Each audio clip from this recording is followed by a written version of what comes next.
స్థానికులకు శ్రీవారి దర్శనం పునరుద్ధరణ జరిగిందని టీటీడీ తెలిపింది. ప్రతి నెల మొదటి మంగళవారం స్థానికులకు శ్రీవారి దర్శనం కల్పించనున్నారు. దీనికోసం తిరుపతిలోని మహతి ఆడిటోరియంలో, తిరుమలలోని కమ్యూనిటీ హాల్లో 2 రోజుల ముందు టోకెన్లు జారీ చేస్తున్నారు. సీఎం చంద్రబాబు సూచనలతో తిరుపతితో పాటు చంద్రగిరి, రేణిగుంట వాసులకు దర్శనం కల్పించనున్నారు.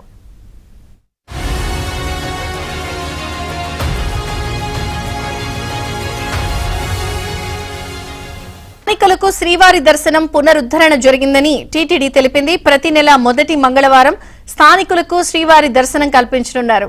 దీనికోసం తిరుపతిలోని మహతి ఆడిటోరియంలో, తిరుమలలోని కమ్యూనిటీ హాల్లో 2 రోజుల ముందు టోకెన్లు జారీ చేస్తున్నారు.